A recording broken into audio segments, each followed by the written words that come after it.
Es algo puntual. Sí, puntual. La bartonella, lo que nos interesa son dos cosas. Está formado por dos géneros, el grajamela y el Rocharimae.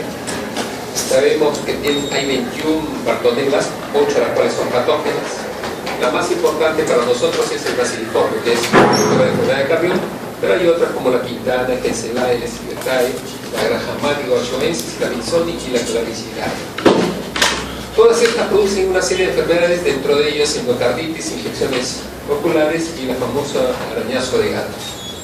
Sabemos que es un carcinoma negativo, sabemos que hay una serie de factores de virulencia, dentro de ellos lo más importante es los antígenos que están relacionados con flagelos, y es el que le va a dar la virulencia.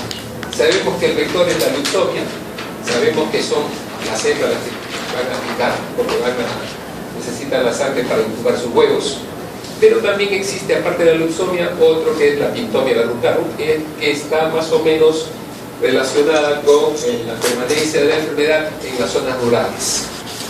La bartonella básicamente lo que va a hacer es infectar el glóbulo rojo, producir un daño estructural, deformarlo y destruirlo, lo cual va a originar ¿qué cosa? Una anemia hemolítica. Entonces es importante que la bartonella le va a generar una fase de anemia hemolítica. Pero no solo eso, sino que la bartonella lo que va a hacer es actuar a nivel de las células que están en la zona de los macrófagos y de las células que forman el endotelio. Eso lo que va a hacer es que haya una lesión endotelial y comiencen a producirse eritrofagocitosis. Entonces eso va a generar una anemia también hemolítica intravascular. Y en las células endoteliales se reorganizan estas y van a formar lo que nosotros conocemos como verruga. Se deforman las células endoteliales, se agregan las bartonellas, hay proliferación de células endoteliales, hay un infiltrado de macrófagos y de células inflamatorias, y todo esto forma lo que es la verruga. Entonces ya tenemos la fase anémica y la fase verrucosa. Ahora, lo importante es que la bartonella no va solo, siempre va acompañado, y va acompañado de algunas bacterias, y dentro de las bacterias son las salmonelas, los diferentes tipos de salmonelas, y también en algunas ocasiones se asocia el cólera. Por lo tanto, cuando demos tratamiento, no solamente tenemos que dar tratamiento para la bartonella, sino que probablemente también para la salmonelosis. En cuanto a la patogenia, ha ido incrementándose con el tiempo y básicamente se ha localizado en las zonas andinas, tanto del centro como del sur. La parte más peligrosa es la fase anémica. Es la fase donde voy a tener todos los síntomas inflamatorios, voy a tener problemas febriles, artralgia, mialgias, y este promedio de incubación que tiene la enfermedad es más o menos de 60 días, 2 meses. Nos interesa, ¿por qué? Porque en la segunda semana de esta infección es donde se van a producir las complicaciones. Entonces, el punto importante es que una vez que se produce la fase anémica, en la segunda semana hay que tener cuidado porque vienen las infecciones y los problemas cardiovasculares, pulmonares y renales. Básicamente, ¿producto de qué? De la hemólisis. Recordemos que hay una serie de problemas, como el paciente tiene una hemólisis, eso significa que va a haber una esplenomegalia, y la esplenomegalia puede producir ¿qué cosa? Trombocitopenia aparte de eso. Entonces el riesgo de sangrado también se presenta. Luego hay un periodo donde el paciente está asintomático, no va a tener ningún problema, y por último el periodo eruptivo, que es la fase de la verruga. Esta es una fase tranquila, el paciente no tiene problemas y se caracteriza básicamente por ¿qué? Por la aparición de lesiones en la piel, que son de color rojo, purpúrica o rojo violáceo, que sangran fácilmente al contacto. Hay 3 tipos: la miliar, que son pequeñitas, la mular, que son un poquito más grandes, 5 milímetros, y la nodular o subcutánea. Esta es la aparición que tienen las enfermedades. Lo bueno es que una vez que ya el paciente está en la fase de la verruga, ya la evolución es más tranquila, e incluso el paciente no requiere tratamiento si ya está en esta fase, porque igualito se va a curar. El tratamiento lo único que va a hacer es acelerar la resolución, y va a pasar de 2 a 6 meses sin tratamiento a 30 días con tratamiento. Las lesiones, lo importante es que no dejan ningún tipo de cicatriz, y esto hay que tener cuidado porque no te da inmunidad. puedes tener ataques posteriores. Cuando yo estoy en la fase anémica, que hemos dicho que es la fase mortal, la prueba diagnóstica es el frotis, el hemograma, el inmunoglot o el PCR. Básicamente con el frotis hacemos la mayor parte del diagnóstico. Y si nosotros contamos frotis con inmunoglot, ya tenemos prácticamente el diagnóstico hecho. En la fase eruptiva, lo que tenemos que buscar es básicamente el cultivo de la verruga con inmunoglot. Y con eso voy a tener una sensibilidad del 70% y especificidad del 94%. Para el frotis utilizamos tinción de Giemsa, y para el tratamiento, si nosotros tenemos niños o adolescentes menores de 14 años, utilizamos amoxicilina con ácido clavulario, vía oral. Alternativas, la cipro, el clorfenicol o el clorfenazol. Si es un adolescente mayor de 14 años o que pesa más de 45 kilos, o en adultos, utilizamos básicamente la ciprofloxacina. Entonces, en niños, amoxicilina, ácido clavulámico, y en adultos, ciprofloxacina. En gestantes, al igual que en el caso de los niños, amoxicilina, ácido clavulámico. Estos son en el manejo de la forma leve, por eso le estamos dando vía oral. Pero si el paciente tiene un problema grave, lo hace grave, tenemos que dar sí o sí ciprofloxacino. Ya no amoxicilina, ácido clavulámico, sino ciprofloxacino con ceftriaxona, ambos endovenosos. Como alternativa, cipromacetacina y cipro con amicacina. Es decir, sí o sí, ciprofloxacina. En los adolescentes mayores de 14 años con más de 45 kilos y en adultos, nuevamente cipro más ceftriaxona. En gestantes, ceftriaxona más clorfenicol. En la fase anémica también se puede utilizar algunos medicamentos, por eso es que a veces estos pacientes tienen una recuperación más o menos lenta y tórpida: penicilina, clorfenicol y tetraciclina. Sobre todo el clorfenicol en aquellos casos que está asociado con ¿qué? Sarcoidosis. En la fase eruptiva, rifampicina y ciprofloxacina. ¿Cuáles son las complicaciones? Dentro de las complicaciones, las más frecuentes son las no infecciosas, y dentro de las no infecciosas son las neurológicas. Esto es lo que tienen que tener en cuenta. Ahora, la letalidad es bajísima, 9.09%. Mala suerte Carrión, que estaba en una época donde tenía antibióticos y no reconocía la enfermedad, por eso es que es. Las infecciones más frecuentes son bronquitis, neumonía y insuficiencia respiratoria. Entonces hay que tener cuidado con las infecciones de la vía respiratoria, sobre todo la baja. ¿Cuáles son los factores de riesgo para morir? Anasarca, hipotermia, disnea, delirio y coma, hiperluminemia, leucocitos persistentes, hiponatremia y alteraciones hepáticas, TGO, TGP y hipofosfatasa alcalina. Eso es lo que tenemos que tener en cuenta en bartondelosis. Y en cuanto al arañazo de gato, esta es una enfermedad que es también inocua en la mayoría de los pacientes, salvo en los pacientes inmunodeprimidos, y que se transmite básicamente por el arañazo, la mordedura de los gatos. Lo que pasa es que acá el vector es la pulga, que está infectada, y esta a veces está cerca ¿cómo se llama?, al hocico del gato, o está cerca a las garras, y a través de las heridas pueden inocular las deyecciones de la pulga en la herida del humano y producirse la bartondelosis. En este caso, la Henselae, que va a producir el arañazo de gato. El periodo de incubación es básicamente 7 a 12 días, y el paciente lo que va a tener como característica es la aparición de, cerca de la lesión, voy a tener ganglios regionales que pueden estar bastante crecidos y que pueden durar más o menos 2 meses. Las manifestaciones clínicas de esta enfermedad son como cualquier otra: una ampolla o una pápula, fiebre, malestar general, dolor de cabeza y rápidamente cede. En el examen físico lo único que tenemos que buscar, ya les he dicho, que es las adenopatías. La evolución, como les he mencionado, es benigna, se autolimita solo, no necesita tratamiento, solito puede pasar, pero en los casos de inmunodepresión, no solamente pacientes con VIH, sino aquellos que tienen cáncer, diabetes, uso de corticoides, sí requiero de tratamiento. ¿Por qué? Porque puede complicarse la enfermedad. El tratamiento es básicamente, si es que tengo que dar antibióticos, con acitromicina o doxiciclina. Si tengo un inmunodeprimido, es mejor combinarlo con rifampicina, cualquiera de los dos con rifampicina.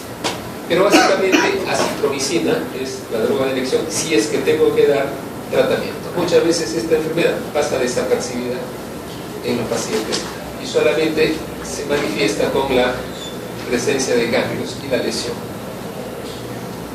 El histoplasma es una enfermedad que también es frecuente en los pacientes inmunodeprimidos. Para que yo tenga un hongo es raro que sea inmunocompetente. Debo tener algún problema en mi inmunidad, ya sea por infección o ya sea por medicamentos o metabolitos, diabetes, uso de corticoides o VIH. Lo que nos interesa son dos tipos de histoplasma: el histoplasma capsulatum, variedad capsulatum, y la rugosi. ¿Por qué me interesa esto? El histoplasma capsulatum, variedad capsulatum, está relacionado ¿con qué? Con las excretas de algunas aves con mamíferos salados, como el murciélago. Y esta de acá es la que generalmente la vamos a encontrar en las cuevas o cavernas.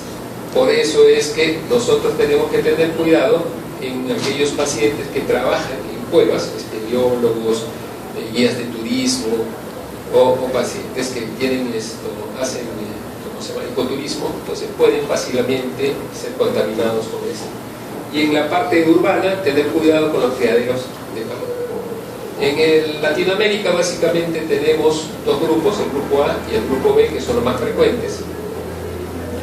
Y sabemos que el histoplasma, como cualquier hongo, tiene dos fases importantes para nosotros: la fase micelial y la fase de levadura. La fase micelial básicamente se desarrolla a los 28 grados, prolifera los conillos, que pueden ser micro o macro. ¿Qué nos interesa de esto? La forma infectante es el microconilio. Es lo que me interesa, porque como al igual en el caso de la tuberculosis, van a flotar fácilmente y poder absorbidos por la vía respiratoria. En cambio, los macroconillos, como son un poco más pesados, básicamente no viajan mucho en el aire, por lo tanto difícilmente va a contaminar.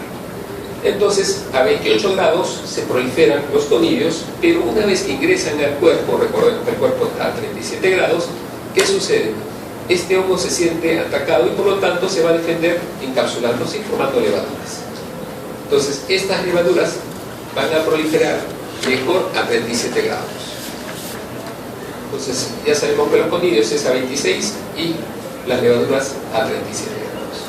Entonces, en las levaduras que están ya en el tejido, básicamente pulmonar, es ingerido por las células inflamatorias y por lo tanto ahí es donde van a desarrollarse. Obviamente, como es una micosis, está relacionado con climas húmedos y calientes. Esto ya lo mencionó, los oportunistas, oportunistas en inmunocomprometidos. No solamente hemos dicho diabetes, no solamente VIH, uso de corticoides, sino tengan cuidado con los pacientes que tienen linfomas o leucemias. Ahora en el Perú se está empezando a hacer trasplantes, así que no va a ser infrecuente encontrar estos pacientes.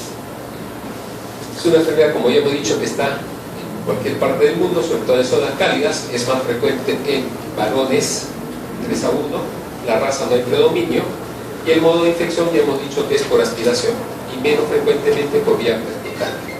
La inhalatoria es la variedad capsulatum y la loici, y la percutánea la parsiminium. Recordemos que una vez que yo aspiro, estas conillas van al conducto torácico, al torrente sanguíneo y a los tejidos y órganos, o por la vía linfática y van a los ganglios, sobre todo los iliares y mediastinales. 2 semanas después, el paciente lo que va a obtener es una reacción inmunológica que va a producir ¿qué cosa? La destrucción del histoplasma. Pero en pacientes inmunocomprometidos hay una diseminación. Las formas clínicas es el histoplasma pulmonar, que está dividido en 3 tipos: la primaria aguda, la cavitaria crónica y la extrapulmonar. La diseminada, que puede ser aguda, subaguda, crónica y progresiva. Y hay localizaciones extrapulmonares como en las vías urinarias, renal, gastrointestinal, sistema nervioso y ocular. Dentro de la pulmonar aguda, la más frecuente, tengan presente esto, 95% de los casos, es la primoinfección pulmonar asintomática, como en el caso de la TB. Una primoinfección que no tiene síntomas.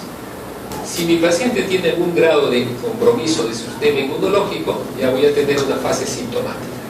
Y como en cualquier enfermedad, va a aparecer, ¿qué cosa? Un gripe, una gripe, un catarro. Cura más o menos rápidamente, en 1 a 3 meses, si tu sistema de defensa está bien. Hemos dicho que la fase sintomática voy a tener algún compromiso del sistema de defensa, pero se puede defender, no hay problema. Pero cuando ya las defensas están comenzando a venirse a menos, ya empieza a haber una fase crónica que puede llegar a la cavitación. Esto se ve más o menos en pacientes que tienen 50 o más años, y sobre todo aquellos que tienen problemas de daño estructural, sobre todo EPOC. Así que tengan cuidado, paciente que ustedes sospechan de la selva, adultos 50 años con EPOC, y tienen una lesión que parece una tuberculosis, consideren la posibilidad de una histoplasmosis. La sintomatología, como ustedes ven, son los mismos que ustedes van a encontrar en un paciente con tuberculosis: tos, expectoración, hemotisis, línea de fuerza, febrícula vespertina, astenia, anorexia y pérdida de peso. Casi una calca de lo que es la tuberculosis. El histoplasmoma es cuando mi sistema de defensa también está un poquito venido a menos, pero de todas maneras logra detener el avance de la histoplasmosis y lo encapsula y lo va a formar como una especie de tuberculoma. En este caso sería un histoplasmoma. Y esto generalmente hace que se contenga la enfermedad, se localiza la enfermedad, pero puede ese histoplasmoma crecer. Se dice que el crecimiento anual es de 1 milímetro a 2 por año. Básicamente, al cabo de 10 a 20 años, tenemos de 3 a 4 centímetros. O sea, son pequeñas lesiones, pero que de todas maneras hay que tener cuidado. Cuando esta lesión sigue un curso benigno, al igual que en el caso de la tuberculosis, la lesión se va a calcificar. Se va a fibrosar y se va a calcificar. La histoplasmosis diseminada, obviamente, es cuando ya mi sistema de defensa falló. Y eso lo veo en los extremos de la vida o en pacientes que tienen SIDA, leucemia, linfomas. En la histoplasmosis diseminada aguda, básicamente es más frecuente en niños y en jóvenes. Y hay hepatomegalia, linfadenopatía y a veces ulceraciones orofaríngicas. Muy rara vez cuadromegalia. La subaguda básicamente es en adultos, aguda en niños y adolescentes y subaguda en adultos. La crónica es en gente ya de edad media a tercera edad, predomina en varones, y acá también tengo pacientes con inmunosupresión, básicamente alcoholismo, edad avanzada, diabetes. Y algunos, como ya hemos mencionado, diabetes, leucemia y linfomas. La crónica básicamente está dada, la forma de histoplasmosis diseminada crónica, por manifestaciones clínicas ya un poco menos severas, pero más diseminadas. Puede tener hepatomegalia, fiebre, pérdida de peso, ulceraciones mucosas, calcitopenia, trastornos digestivos. Las lesiones cutáneas pueden ser múltiples y diseminadas en cualquier parte del cuerpo. Generalmente son lesiones pequeñas de 2 a 5 milímetros, rojos violáceos. El 90% de las lesiones tienen una misma forma, son similares, aparecen más o menos simultáneas y se van también más o menos simultáneamente. La histoplasmosis progresiva es cuando ya tengo un inmunocomprometido el paciente en forma severa y ya hay un compromiso sistémico que puede llevar a la falla orgánica. En cambio, las histoplasmosis localizadas o extrapulmonares, por ejemplo en las vías urinarias, son poco frecuentes y generalmente hay lesiones en el pene o en los labios de la vulva en el caso de las mujeres. La infección en la próstata puede ser asintomática y puede ser durante bastante tiempo, puede ser agudas o crónicas. En los riñones generalmente hay hematuria, proteinuria, insuficiencia renal, como si fuera un paciente que tuviera un síndrome nefrítico.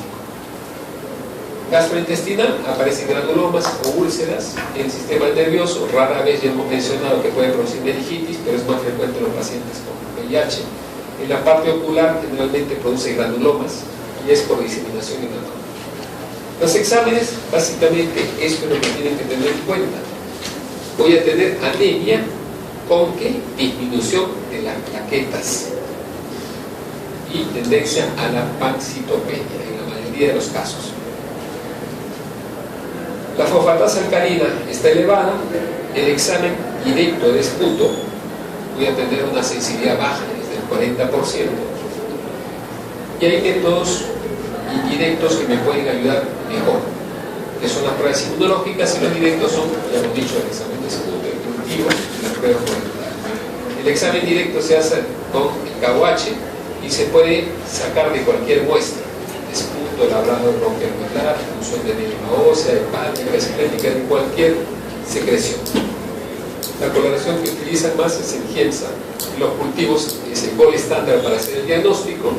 En el cultivo de esputo, 50% en general. Si es histoplasmosis aguda, 40%, y si es crónica, entre 60 y 85%. Recuerden que en la neumonal crónica tenemos ¿qué cosa? Cavitaciones. Y si yo no tengo cavitaciones, difícilmente voy a hacer el diagnóstico a través de esputo. Al igual que en la TB, necesito que ese granuloma haya fistulizado hacia un bronquio y salga hacia el exterior para poder tener un PK positivo. Acá necesito lo mismo. Necesito que un granuloma se haya fistulizado hacia un bronquio, y por lo tanto ahí voy a tener en el examen de esputo visto. El cultivo es de 50-70%, pero eso lo veo generalmente en los pacientes que tienen histoplasmosis diseminada. Hay una serie de exámenes directos. Estos son exámenes que no deben tener mucho en cuenta, porque generalmente son exámenes que se utilizan en estudios científicos. Muy pocas veces lo utilizamos en la práctica diaria, pero es bueno que ustedes lo sepan. Lo que sí utilizamos bastante es el antígeno de identificación de complemento, que se encuentra entre el 70 y 90% positivo, y el título tiene que ser mayor de 1,32. Hay algunos falsos positivos como gastomisis dermatitis y alcocidiosis imitis, y falsos positivos en el caso de linfomas, tuberculosis o sarcoidosis. También tenemos la inmunoprecipitación con anticuerpos. Ahí tenemos dos anticuerpos, el anti-HM y el anti-HH. De los dos, el más sensible es el anti-M, pero el más específico es el anti-H. El antígeno sérico y urinario está presente en el 15% de los pacientes, y eso generalmente se utiliza en los pacientes inmunodeprimidos cuyo resultados de inmunoprecipitación o antígeno de identificación de complemento son dudosos. Entonces, esto es más o menos los exámenes. Pruebas más raras es la intradermoreacción histoplasmina, lo mismo que en el caso del PPD y la tuberculosis. Ya no se utiliza mucho. Esto generalmente se utiliza ¿para qué? Para hacer screening en poblaciones, igual que en el caso de la tuberculosis. Si yo quiero ver en una población si hay histoplasmosis, hago una prueba de screening que es esta, la intradermoreacción con histoplasma. El diagnóstico por imágenes, la histoplasmosis se asemeja mucho a la tuberculosis. Voy a tener lesiones en el lóbulo superior y que pueden ser cavitadas. Cuando estas lesiones se curaron, van a dejar cicatrices. Si yo veo una placa de histoplasmosis, una placa de TB, si no tengo datos clínicos, puedo confundirlas. Y es más, muchas veces se da tratamiento anti-TB siendo una histoplasmosis, y después de mucho tiempo se dan cuenta que no es. ¿Cómo es el tratamiento? En la histoplasmosis pulmonar aguda, en casos leves, ¿qué se utiliza? Intraconazol. En las infecciones severas, anfotericin primero y luego intraconazol.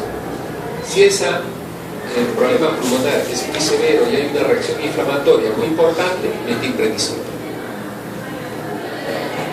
En la histoplasmosis pulmonar crónica, generalmente, al no tratar, puede ser fatal en los pacientes. Hay 50% de mortalidad sin tratamiento, mientras que solamente 28% con tratamiento. Las lesiones cavitarias van bien con el uso de intraconazol, y se tiene que dar básicamente por un año en los pacientes para evitar recaídas.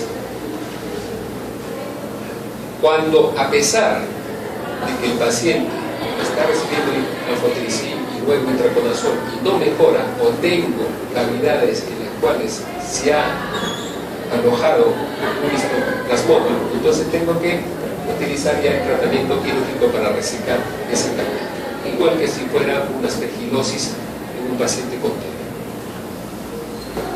En la histoplasmosis diseminada, básicamente ya tengo que utilizar el intraconazol, la anfotericin, y a veces el ketoconazol, pero básicamente es intraconazol, la anfotericin. Y esto de acá generalmente tiene que tener un tratamiento con intraconazol de 6 meses y anfotericin de 2 a 3 meses. La subaguda es itraconazol, generalmente por 2 a 3 días, y anfotericin por 2 a 3 meses. La diseminada crónica, anfotericin, básicamente por 2 a 3 meses. En la extrapulmonar, básicamente, si tengo un paciente con meningitis, básicamente tengo que dar itraconazol y anfotericin. Si es un paciente con derrame pleural, aparte del itraconazol y anfotericin, toracocentesis. Y los pacientes que tienen taponamiento pericárdico, la pericarditis.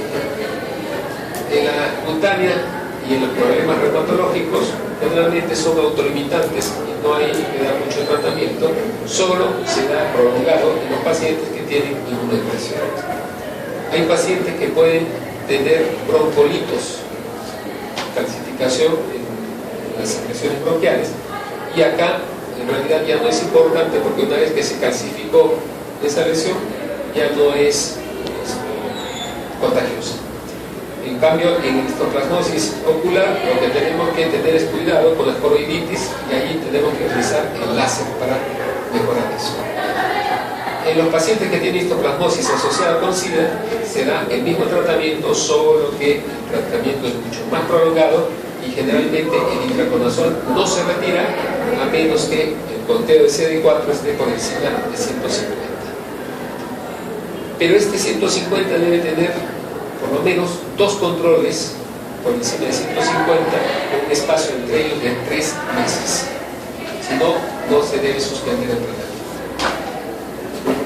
En el caso que el paciente no pudiera recibir itraconazol, hay que darle anfotericin.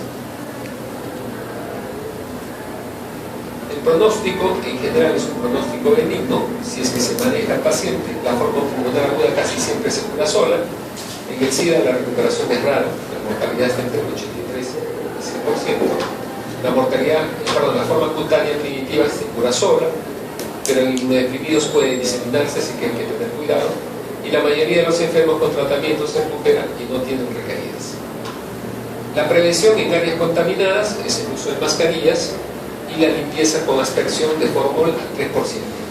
Cuidado en los que trabajan en tierras húmedas. Es mejor trabajar en tierras húmedas que en tierra seca, así que en algunos casos, si tengo que trabajar en tierra, es mejor humedecerla. Y cuidado en los pacientes que tienen VIH, evitar las zonas de riesgo para que haya no haya la contaminación de los pacientes. En el caso del paciente con VIH que ya ha tenido histoplasmosis, es recomendable la profilaxis con itraconazol. Volvemos a decir que tengo que tener recuentos por encima de 150 para que deje de tomar el paciente. Las complicaciones son casi las mismas que hay en la tuberculosis. Las cavitaciones pueden, aparte de tener histoplasma, pueden, como se llama esto, alojarse en las tejidos, tener también genotones del tejido, retilomas, pueden producir enfermedad de Addison en la fase sistémica. Las úlceras intestinales generalmente causan a veces un síndrome de mala absorción, y la pericarditis puede ocasionar estenosis valvular en la parte pulmonar. Y con eso acabamos. Un dato que es importante también, hay que tener cuidado con el histoplasma, sobre todo la variedad Farciminius, que está relacionado con ¿qué? Con los árboles. Así que la gente que trabaja en zonas de la selva relacionado con la tala de árboles, hay que tener cuidado que no esté con inmunosupresión. Bueno, eso es todo. Doctor, ¿alguna recomendación para la teoría clínica, de comunicaciones, tratamiento, algo que nos expliquemos mucho más? Ya. En la parte, por ejemplo, de bartonellosis, lo importante es lo que ya saben. Concreto. 1. La fase anémica. Segundo, ¿cuál es el examen de elección? Básicamente el inmunoblot y un simple frotis. Entonces, y hay que tener cuidado muchas veces de las sobreinfecciones como salmonela. Siempre va acompañado de salmonelosis. Eso es básicamente lo importante. En cuanto a la histoplasmosis, es raro en inmunocompetentes.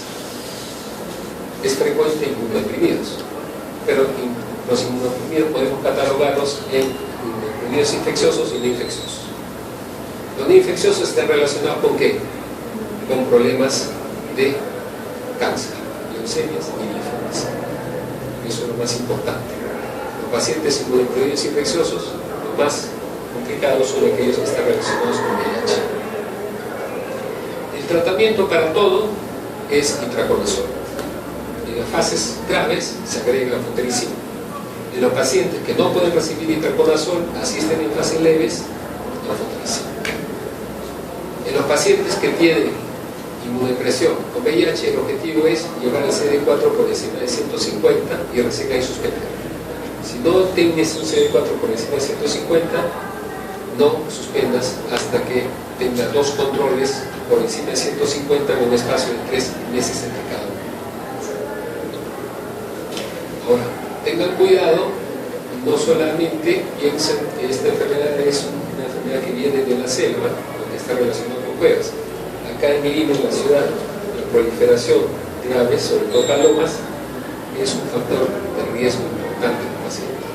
Y no solamente aquellos que crían, sino aquellos que habitan cerca de. Hay casas donde las palomas se acercan por la altura, comienzan a inyectar, y eso a veces uno no se da cuenta y termina contaminado. En mi hospital, en el 2 de mayo, si ustedes se fijan, en la entrada de cada sala hay un adornito muy bonito de madera, y arriba de esos adornitos de madera están las palomas de contaminidad o identificadas. Entonces eso es un factor de riesgo. No solamente es gente proveniente de la selva. Lo otro que hay que ver es, por favor, algo que yo siempre digo a todos los alumnos, es importante que hagan una anamnesis adecuada. Porque como he dicho, en la fase crónica esta enfermedad puede simular mucho una tuberculosis. Su mecanismo, su patogenia es similar a una tuberculosis. Entonces hay que tener cuidado en la fase crónica, no en la fase capital. Y donde tenemos que tener, desde el punto de vista terapéutico, lo importante es en los pacientes inmunodeprimidos, como ya he mencionado, la fase diseminada aguda sobre todo. Eso es todo por hoy. ¿Algo más?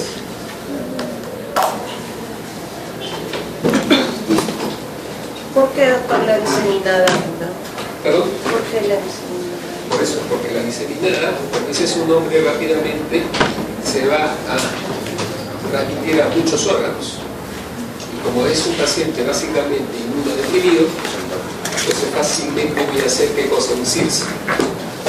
Y por eso hemos visto que los pacientes que tienen VIH, la mortalidad es alta. En cambio, los inmunocompetentes, los inmunodeprimidos, no por VIH, es, digamos, un poco menos letal. La diseminada es la que tenemos que tener cuidado en todas las formas. ¿Listo? A usted.